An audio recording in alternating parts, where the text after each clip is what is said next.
हे guys, so welcome to my channel Saurabh Tikam. So कसं असतं की आता जेवण झालं, मी मस्त बायकोच्या हाताचं चमचमीत खाल्लं आहे. आता मी आणि माझी बायको ती आहे माझी कॅमेरामॅन आणि जॉब करते आमच्या एरियात.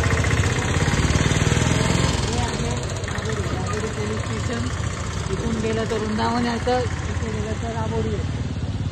आता आपण चाललो आहे वृंदावन सोसायटीच्या इकडे. वॉक करता करता नाईट वॉक करताना जरा गाडी बघून चालावे, त्याची सूचना देतो. हां, सो गाईज आता आपण पोहोचलो आहे वृंदावन सोसायटीच्या पुढे. हे ऋतू पार्क हे तुम्ही बघतायत, मोठी मोठी बिल्डिंग, तो नाला आहे वगैरे. तर आपलं माझं लहानपण इथेच गेलं. वृंदावन सोसायटी, ऋतू पार्क, ते पण मस्त दिवस असायचे.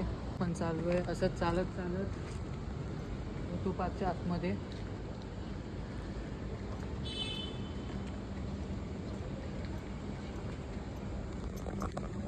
गाईज अराउंड 1 मंथ नंतर मी चालतोय, कारण एका महिन्यासाठी मी घरीच होतो.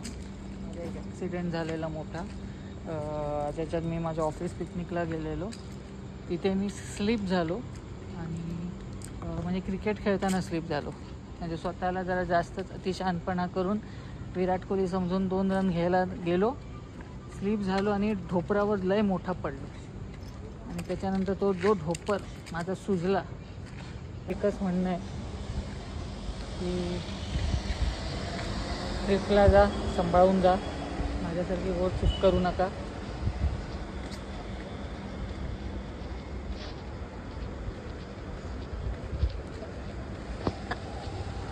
सध्या तरी मला बरं वाटतंय चालून.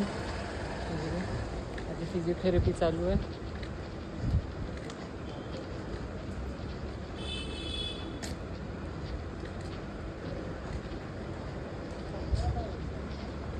बघा गाईज, तो चंद्र बघा कसं चमकतोय.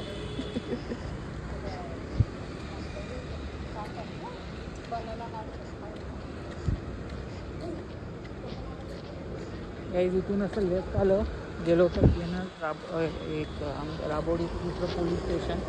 तिथे मी माझं काय इथे एक पासपोर्टच्या व्हेरिफिकेशनसाठी एकदा आलेलो होतो. वृंदावन सोसायटीमध्ये एक चांगली गोष्ट हे आहे की आमच्या एरियामध्ये झाडांची अजिबात नाही आहे.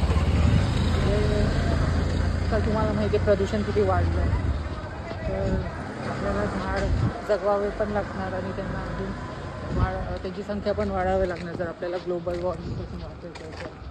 आणि आपल्यासाठी ऑक्सिजन किती महत्त्वाचं आहे सगळ्यांना माहितीच आहे. आता मार्च महिना चालू आहे आणि आताच किती गरमी आहे. अजून एप्रिल मे जून उजळायचं आहे,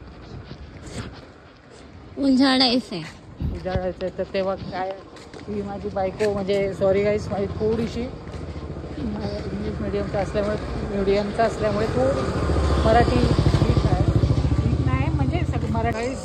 आता मी माझी बायको चाललो आहे आमच्या घरी परत. आमचा नाईट वॉकचा कोटा पूर्ण झाला आहे. आता गाईज आपण पुढच्या व्हिडिओमध्ये भेटू. Bye, good night.